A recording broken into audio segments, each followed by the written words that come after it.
Good afternoon, or good morning, or good evening, depending on where you're at. My name is Coach Felicia, and I'm very excited to be with you all today, talking about something that I know for me personally, I have suffered over the years with dealing with negative thinking, negative thoughts, the way I speak to myself, different things like that. But we are going to go over how we can break free from that mentality and how we can actually overcome them so we can make proper steps to your health. As you pop on, give me a hi, hello. Let me know what you're most excited about today in our conversation. Hello, hello. A little bit about me.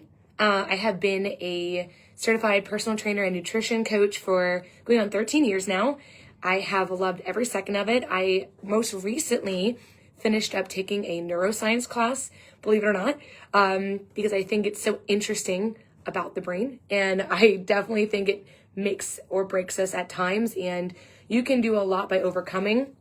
One thing that I think is really important to hear as well is, hi, Alicia, is you don't have to believe every thought that you think. And that's from Byron Katie. And that's so true and that's so accurate because you can have a million thoughts come into your head, whether you have control of them or not. And, depending on how you slept, depending on the traffic, depending on if you ate or you didn't eat, all those negative thoughts can really overcome and just take away from anything productive of your week. Okay? So we all deal with negative thoughts.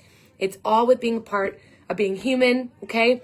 But when those negative thoughts, when they go unchecked, they can silently shape how we feel, how we act, and it even will affect our body and how it functions, okay?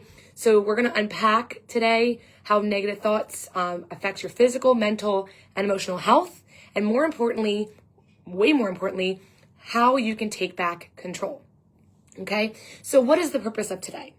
Today is about how to understand how your thoughts influence your entire system, learn to interpret negative patterns, okay? And then build new supportive habits for sustainable change, okay? So we're going to do some actionable items. I know that when you're going through very difficult trials, so for instance, when my husband was going through cancer, one of the things that we had other friends who had gone through cancer as well, they said, hey, how you think and how you view this journey is going to play a huge role in your immune system and actually help your body fight. So just knowing that your thoughts can dictate your immune system and whether your body can fight cancer or not should tell you how much a big impact your brain has on your body. So please grab a notebook and a pen, jot down some aha moments if you have them, and let's get comfy. Okay, so first and foremost, understanding negative thinking. Okay, so what are negative thoughts? What are they? Okay, negative thoughts are often critical or judgmental of ourselves and others. Okay, they're fear-based. They are doubtful. They can be irrational. They're focused on failure, comparison's the thief of joy, or worst case scenarios. They are automatic. They arrive without permission. Like I said, they just go into your brain. And we don't create them consciously. We don't, right? They are habitual and often are shaped by our past. One thing, when I read the book, but I also watched the movie, A Series of Unfortunate Events. There was the woman in the story where she would never leave her house because she only saw all the danger. What if I touch this doorknob, it'll explode? What if I turn on the stove, it'll catch on fire? She had all these irrational fears around things that never happened, but they dictated how she lived her life, okay? So when we have failures in the past, they can definitely affect our thinking, right? So, for instance, I've done it in the past. I can't be healthy now. It's never going to stick, right? So there's some common negative thought patterns, right? So all or nothing. If I'm not perfect, I've failed. I have so many clients that will say, I'm all or nothing. And I go, I love that. However, that can also be your undoing, all right? because we are going to fail. We are human. You have to learn to give yourself grace. Once you get to that understanding of it's okay to not be perfect, and you take that stress, you take that pressure off of yourself, can I just tell you, it is incredible. As someone who used to try to make up for her past all the time, and any time I messed up, I would just spiral into depression and just lose myself. And once I relieved myself of, hey, you don't have to be perfect. Your past is your past, but it's okay. You're going to make mistakes. I became a better mom. I became a better friend, a better wife, a better coach. And I was able to see so many more things be accomplished because I was taking that blanket of just, wait, I took it off, right? So all or nothing thinking. Catastrophizing. I know it's a crazy word, but this one mistake will ruin everything. Everything's a catastrophe. Everything's an 11. We see this with children, right? We see this with little kids, like, it's just, I can't walk. I can't do it, right? We just make everything bigger than it needs to be. It's not a catastrophe. It's not the end of the world. You're gonna eat ice cream. You're gonna have cake. You're going to forget a protein snack. It's not going to undo everything. It's not, because your coach is there to support you and get you back on track, okay? So it's not the end of the world. It's going to be okay. Mind reading. They think I don't belong here, right? You're putting thoughts in your head that you think others are thinking about yourself, right? Don't do it. You don't know what they're thinking. You don't know how they're going to respond, right? Or over generalizing, right? Nothing good ever happens to me, right? Negative Nancy, negative Nelly, right? Another negative thought would be labeling. I'm just lazy. I'm motivated. I'm a failure. You're not a failure.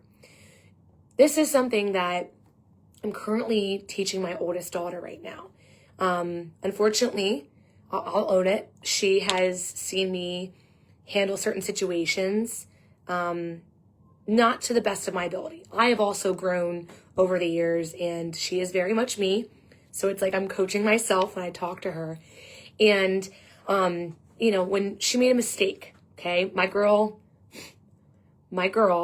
got a detention, right? She made a mistake.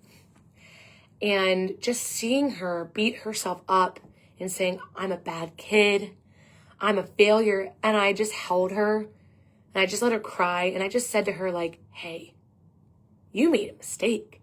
Absolutely. But this is how we grow. This is how we learn. I said, it's okay to make mistakes. We're not going to let this define you, though. So you're not a bad kid. You made a bad decision, and we grow. We move forward. So when you eat that cake or you go back to an old habit or whatnot, you are not a failure. You are not a waste. You are not all of these negative things that maybe someone told you at some point in your life. You're not. That does not define who you are, okay? So don't label yourself. Don't do all or nothing. Don't make everything a catastrophe. Don't overgeneralize. Don't put in mind reading.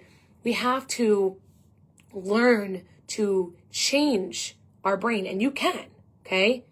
This is a learned behavior. We're going to put into place some ways for you to move into some learned proper behavior, okay? But before we do, why do we think negatively about ourselves? What gets us there? So there's negativity bias. Our evolution has trained our brains to focus on threats for survival. That is how we are wired. Our DNA, self-preservation, goes for our body. It also goes for our brain. Conditioning, learned behavior from school, friends, culture, trauma. You know what I mean? You start to just think this on the regular, and repetition. The more we think, I suck. I'm a loser. I'm no good. The more we think that, the more likely we are to repeat it. Okay, so this is deep rooted. Let's get to the root of it. Okay, so first and foremost, it's understanding negative thinking. Part 2 is the mind-body connection. Okay, the stress response. We always talk about cortisol and weight loss and sleep and all that. So when we think negative, okay, when we think negative, we are actually triggering stress. We are. So your sympathetic nervous system kicks in at fight or flight mode. Yeah, think about that. You're like, oh shoot, I'm more stressed out than I thought. Yeah, absolutely. So it actually will cause your cortisol levels to rise. Okay, so that will then increase inflammation, which then your body becomes less efficient at healing, digesting, restoring energy, losing weight, sleeping. So maybe you're not stressed about anything, but maybe you're just negative on yourself all the time or the world, and you're constantly drowning yourself with negativity. You're actually hurting your parasympathetic nervous system, okay?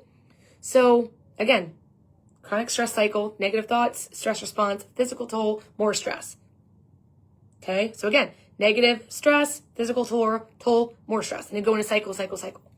So real health effects of ongoing negative thinking. And maybe you're thinking of yourself, or maybe you're thinking about somebody else, but increased blood pressure and heart rate, digestive issues, IBS, ulcers, appetite change, hormonal imbalances, sleep disruption, immune system suppression.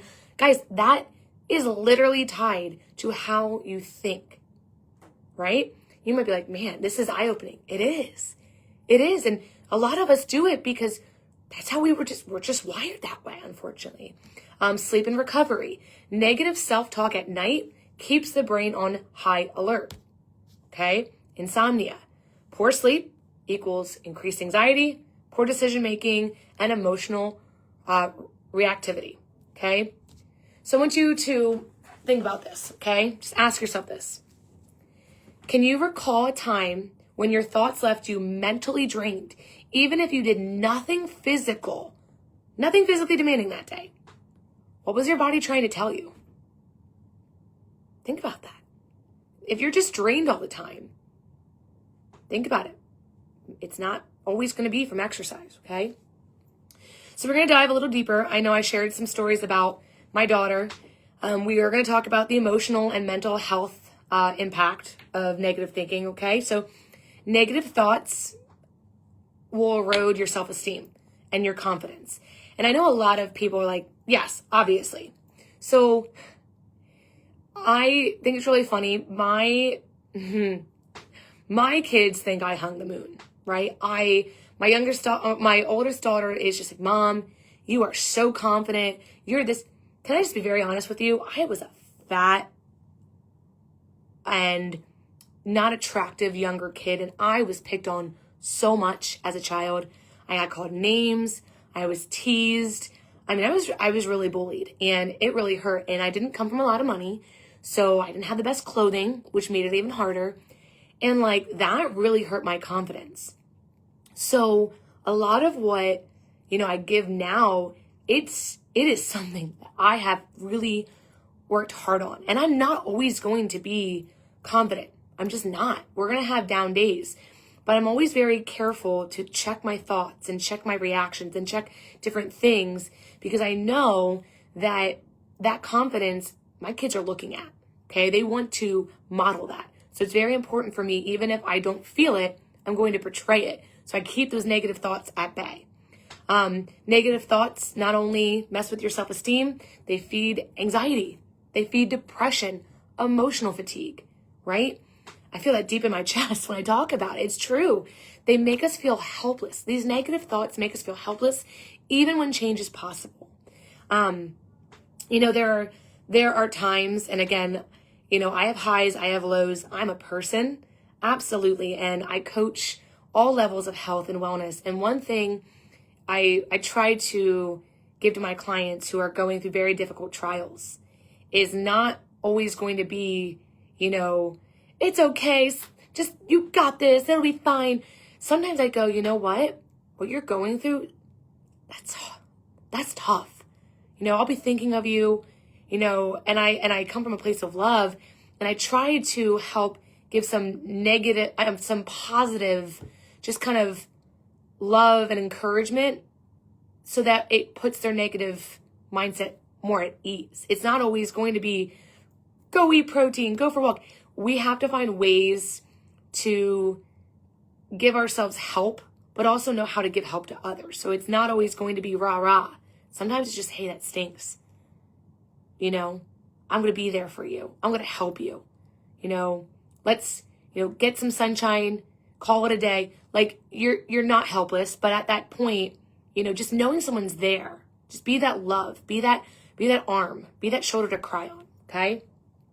So things that you want to look for, that loop you want to look for is thought to emotion to behavior, reinforcement of thought.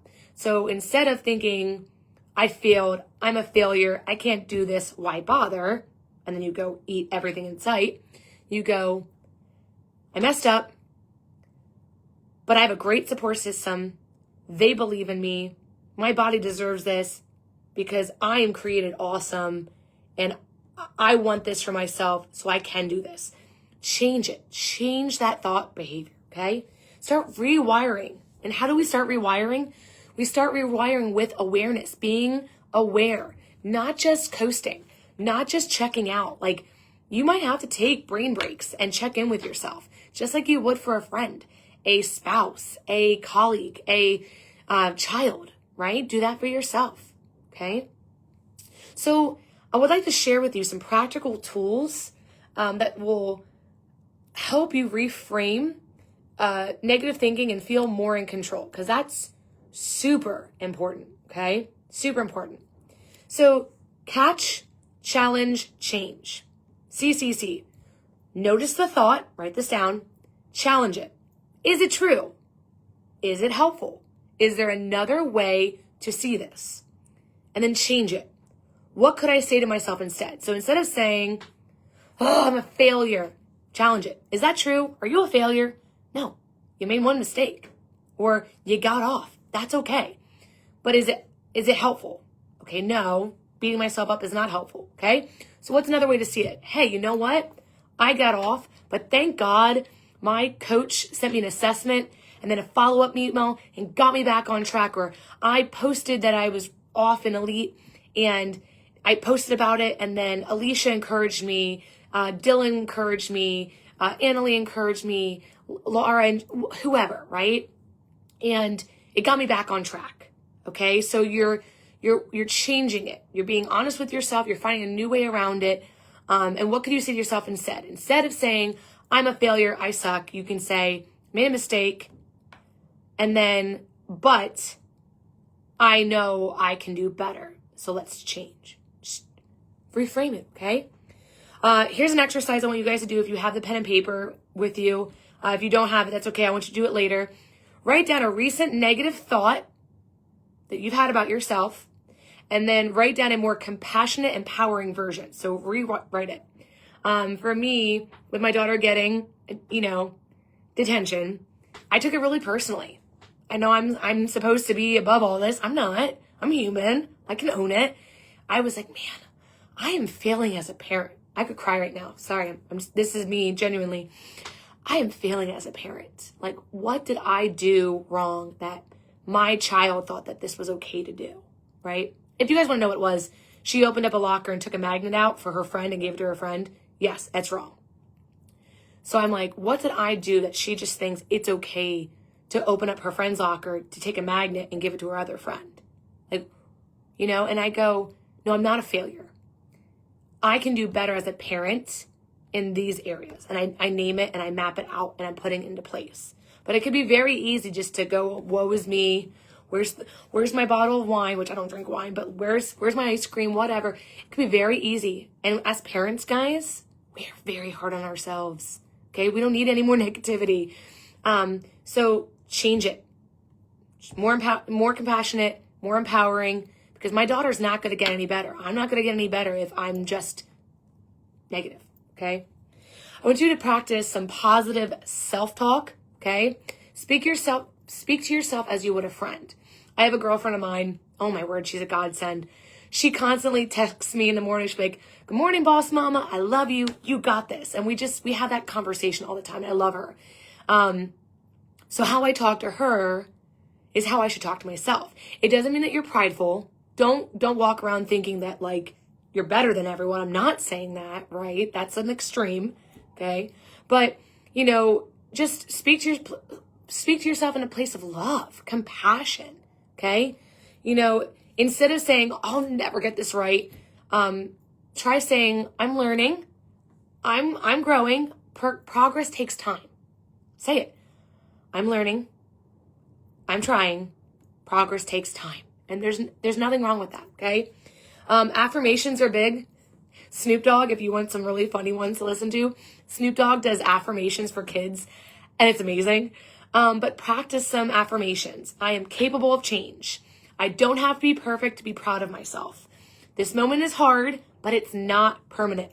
When you're raising children, or maybe you have an animal at the house, and you're going through the potty training or the sleep training or the crate training or whatever, you name it, and you think you're going to be in that phase forever and you feel like it's never going to change, but it passes, right? It does. This moment is hard, but it's not permanent. Maybe you're struggling with grief. To be honest, I'm in a friend's office because it was Grandparents' Day. My mom does not drive, so I drove to go get her, and I was waiting outside, and there was a lot of people who came out crying, and they were grieving. Losing a loved one, not having a grandparent, I've lost all of my grandparents. And that grief is hard, right? And you might be going through grief, and you might be going through something really hard, but it's not permanent. Okay, I promise it'll get better. You just have to allow it. I'm so thankful that I had people to tell me that when I was younger and going through depression, when I was being bullied, when I was struggling, right? It's not permanent, okay? Daily gratitude is another great thing to practice. I know Vince has talked about it. He likes to journal. We talked about this, him and I. But practicing gratitude trains the brain to scan for what's right. Did you know that? If you wake up and say, I'm so thankful for the sunshine. Man, it is beautiful out today. I am so thankful for coffee. I would call it, whatever it is, right? I say it, I think in every Zoom, or at least once a month, I say it. I am so thankful for my job. I'm so thankful for my clients. I know that sounds so cheesy, but I text with my friend Alicia, who also works for VShed, and we constantly text about, we're so thankful. It's the little things, right? Start and end your day with 3 things that you're grateful for, big or small. I'm thankful for my kids, I'm thankful for my husband, and I'm thankful for my job, whatever it might be, right? And, if you can't think of anything, I will help you, okay? I am a very positive person. I have my moments, right? Something that I wrestle with, but I'm a very positive person. Dylan's a positive person. Brandy, very positive here, okay? So if you're struggling, we can help you. Regulate with movement and breath, okay? Physical activity resets your brain and nervous system. Yes. We talk about endorphins make you happy. Happy people don't shoot their husbands from Legally Blonde, right? So that's another reason why physical activity is so important. I ask any of my female clients, I tell them, yes, we work out because aesthetic matters, but more importantly, it's our way of stress relief. It is. It's stress relief. It helps our brain. Runner's high is a thing. Look it up. There is a cool chemical reaction that happens in your brain, and they show it, and you can look it up on Google, of what happens to your brain during running or physical activity, okay? It stimulates it, okay? Deep box breathing also is a great way to calm anxiety. I do that in my stretch classes. We do the 4. So box breathing is you inhale for 4, you hold for 4, you exhale for 4, and you wait 4 seconds before breathing again. Anytime that you feel anxious, I want you to stop, don't react to the situation, do some box breathing, and then go back to it, okay? Think first, breathe second, react third, okay? Audit your inputs. So reduce exposure to negativity. Please, please, please, please. This is something that I did, okay? Social media accounts that trigger comparison. I deleted Instagram off my phone because the algorithms, man, I was really struggling there for a bit. I was so anxious. I wasn't comparing my life to anybody because I've learned to stay in my lane, right? But like, it was getting to me. I would delete Facebook, but I have it for work, and I love seeing my clients. So I have that one, but I got rid of social media that causes anxiety, okay? Turn off the news or environments that increase anxiety. Just turn it off. Don't do it, especially at night. Learn to distance yourself from people who drain your energy rather than support.